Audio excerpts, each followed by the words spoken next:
Hi friends, I'm యశోదానందన్. ఈరోజు వార్తల్లో ఉన్న కరెంట్ అఫైర్స్ ఏంటో చూద్దాం. 4వ ప్రపంచ రామాయణ సదస్సు fourth edition of world Ramayan conference అనేది వార్తల్లో ఉంది. ఈ సదస్సుని జనవరి 2, 3, 4 3 రోజుల పాటు నిర్వహించడం జరిగింది. ఈ సదస్సుని మధ్యప్రదేశ్ రాష్ట్రంలోని జబల్పూర్లో నిర్వహించారు. ఈ ప్రపంచ రామాయణ సదస్సుని బ్రహ్మర్షి మిషన్ సమితి అలాగే రామ్ అవేర్నెస్ మూవ్మెంట్ అనే 2 సంస్థలు కలిసి నిర్వహించాయి. ఈ సదస్సులో రామాయణం ఇతివృత్తంతో 20 దేశాలు విడుదల చేసిన పోస్టల్ స్టాంపుల్ని ప్రదర్శించడం జరిగింది. నెక్స్ట్ మంత్ ఆంధ్రప్రదేశ్లో జరగబోయే ఎండోమెంట్ ఆఫీసర్ ఎగ్జామ్లో ఇలాంటి ప్రశ్నలు అడిగే అవకాశం ఉంది. సో 4వ ప్రపంచ రామాయణ సదస్సు అనేది ఏ స్టేట్లో జరిగిందంటే మధ్యప్రదేశ్ రాష్ట్రంలోని జబల్పూర్లో జరిగిందని గుర్తుపెట్టుకోండి. వార్తల్లో ఉన్న నెక్స్ట్ కరెంట్ అఫైర్ ఏంటో చూద్దాం. కర్ణాటక రాష్ట్రం అలాగే శాండిల్వుడ్ లెపర్డ్ అంటే చిరుత వార్తల్లో ఉన్నాయి. కర్ణాటక రాష్ట్రంలోని విజయనగరం జిల్లాలో స్ట్రాబెర్రీ రంగులో ఉండే చిరుత, పేల్ రెడిష్ పింక్ రంగులో ఉండే చిరుత అనేది కనిపించడం జరిగింది. దీంతో కర్ణాటక రాష్ట్రం అనేది వార్తల్లో ఉంది. సాధారణంగా చిరుత పులులు అనేవి లైట్ బ్రౌన్ కలర్ లేదా ఎల్లోయిష్ బ్రౌన్ కలర్లో ఉండి వాటి మీద నల్లటి మచ్చలు అనేవి ఉంటాయి. ఇప్పుడు కర్ణాటక రాష్ట్రంలోని విజయనగరం జిల్లాలో కనిపించిన చిరుత పులి పేల్ రెడిష్ పింక్ అంటే స్ట్రాబెర్రీ రంగులో ఉంది. దాని మీద లైట్ బ్రౌన్ కలర్లో మచ్చలు అనేవి ఉన్నాయి. ఇలా స్ట్రాబెర్రీ రంగులో ఉన్న చిరుత అనేది చాలా అత్యంత అరుదుగా కనిపించే చిరుత. ప్రపంచంలో ఇప్పటి వరకు స్ట్రాబెర్రీ రంగులో ఉన్న చిరుతలు కేవలం 5 సార్లే కనిపించినాయి.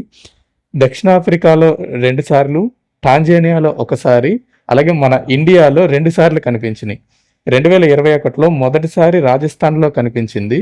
ఇప్పుడు మళ్ళీ 2026లో కర్ణాటక రాష్ట్రంలో కనిపించడం జరిగింది. ఈ కర్ణాటక రాష్ట్రంలో కనపడిన పేల్ రెడిష్ పింక్ స్ట్రాబెర్రీ రంగు చిరుతపులిని హోల్మట్టి నేచర్ ఫౌండేషన్ అనే సంస్థకు చెందిన సంజయ్ గుబ్బి అనే టీము కనుక్కోవడం జరిగింది. ప్రపంచంలో పిల్లి జాతికి చెందిన 7 వన్యప్రాణుల్ని బిగ్ క్యాట్స్ అని పిలుస్తారు.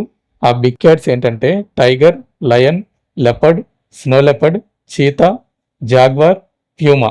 ఈ 7 బిగ్ క్యాట్స్లో ఇండియాలో కేవలం 5 బిగ్ క్యాట్స్ మాత్రమే ఉన్నాయి. జాగ్వార్, ప్యూమా అనేవి భారతదేశంలో లేవు. రీసెంట్గా గుజరాత్ ప్రభుత్వంలో పులి కనిపించడం జరిగింది. రీసెంట్గా పులి కనిపించిన రాష్ట్రం గుజరాత్. అలాగే గుజరాత్లో టైగర్, లయన్, లెపర్డ్, పులి, సింహం, చిరుత ఈ 3 ఒకే ప్రాంతంలో నివసిస్తున్న ఇండియాలో ఉన్న ఒకే ఒక్క రాష్ట్రంగా గుజరాత్ అనేది నిలిచింది. ఇండియాలో ఉన్న మరే ఇతర రాష్ట్రంలోనూ టైగర్, లయన్, లెపర్డ్, పులి, సింహం, చిరుత అనేవి కలిసి ఒకే రాష్ట్రంలో ఉండటం జరగలేదు. కేవలం గుజరాత్లో మాత్రమే ఉన్నాయి. వార్తల్లో ఉన్న నెక్స్ట్ కరెంట్ అఫైర్ ఏంటో చూద్దాం. బుద్ధ అవశేషాల అంతర్జాతీయ ప్రదర్శన అనేది వార్తల్లో ఉంది. జనవరి 3వ తారీఖున ఢిల్లీలో ఉన్న రాయ్ పితోరా కల్చరల్ కాంప్లెక్స్లో భారత ప్రధాని నరేంద్ర మోదీ గారు ఈ బౌద్ధ అవశేషాల అంతర్జాతీయ ప్రదర్శనని ప్రారంభించడం జరిగింది. ఈ బుద్ధ అవశేషాల అంతర్జాతీయ ప్రదర్శనని the light and the lotus relics of the awakened one అనే థీమ్తో నిర్వహించడం జరిగింది. కాంతి మరియు కమలం, జ్ఞానోదయం పొందిన వారి అవశేషాలు అనే పేరుతో ఈ ప్రదర్శనని నిర్వహించారు.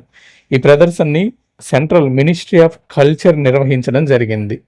1898లో ఉత్తరప్రదేశ్ రాష్ట్రంలో ఉన్న సిద్ధార్థ నగర్ జిల్లాలో ఉన్న పిప్రహ్వా అనే ప్రాంతంలో దొరికిన బౌద్ధ అవశేషాలతో ఈ బౌద్ధ అవశేషాల అంతర్జాతీయ ప్రదర్శనని ఏర్పాటు చేయడం జరిగింది. వార్తల్లో ఉన్న నెక్స్ట్ కరెంట్ అఫైర్ ఏంటో చూద్దాం. రాజస్థాన్ రాష్ట్రం వార్తల్లో ఉంది.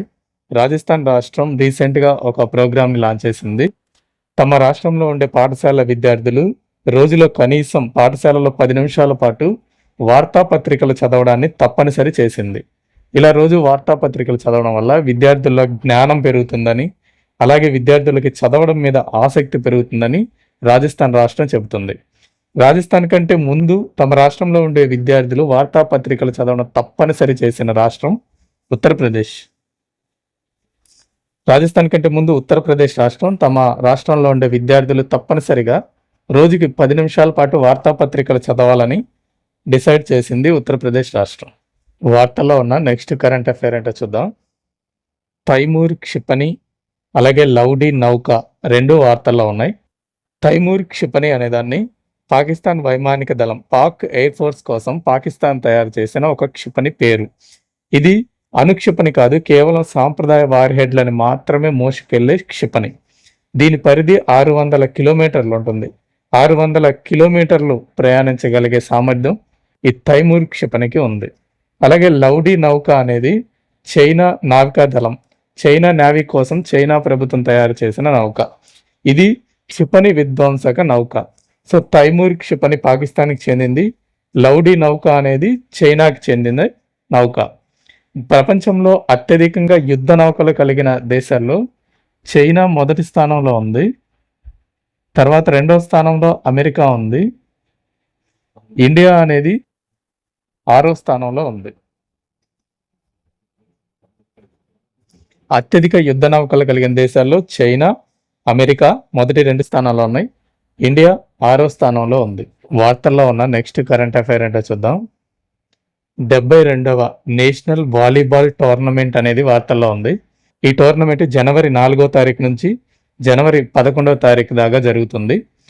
ఈ 72వ నేషనల్ వాలీబాల్ టోర్నమెంట్ని ఉత్తరప్రదేశ్ రాష్ట్రంలోని వారణాసిలో ఉన్న సంపూర్ణానంద్ స్పోర్ట్స్ స్టేడియంలో నిర్వహిస్తున్నారు. ఈ నేషనల్ వాలీబాల్ టోర్నమెంట్ని జనవరి 4వ తారీఖున భారత ప్రధానమంత్రి నరేంద్ర మోదీ గారు వీడియో కాన్ఫరెన్స్ ద్వారా ప్రారంభించడం జరిగింది. వార్తల్లో ఉన్న నెక్స్ట్ కరెంట్ అఫైర్ ఏంటో చూద్దాం. ప్రపంచ బ్రెయిలీ దినోత్సవం, వరల్డ్ బ్రెయిలీ డే అనేది వార్తల్లో ఉంది. ఎవ్రీ ఇయర్ జనవరి 4వ తారీఖున ప్రపంచ బ్రెయిలీ దినోత్సవంగా జరుపుకుంటాం. అందులో బాగా చదువుకొని జీవితంలో ఉన్నత స్థానానికి ఎదగాలనే ఉద్దేశంతో బ్రెయిలీ లిపిని రూపొందించిన లూయిస్ బ్రెయిలీ జయంతిని పురస్కరించుకొని ఎవ్రీ ఇయర్ జనవరి 4వ తారీఖున వరల్డ్ బ్రెయిలీ డే అనేది నిర్వహించుకోవడం జరుగుతుంది. లూయిస్ బ్రెయిలీ 1809 జనవరి 4వ తారీఖున జన్మించడం జరిగింది. ఈయన పుట్టినరోజు సందర్భంగా జనవరి 4వ తారీఖుని ఎవ్రీ ఇయర్ వరల్డ్ బ్రెయిలీ డేగా జరుపుకుంటాం. ఐక్యరాజ్య సమితి, యునైటెడ్ నేషన్ ఆర్గనైజేషన్ అనేది 2018లో లూయిస్ బ్రెయిలీ బర్త్డే అయిన జనవరి 4న ఎవ్రీ ఇయర్ వరల్డ్ బ్రెయిలీ డేగా జరుపుకోవాలని తీర్మానం చేయడం జరిగింది.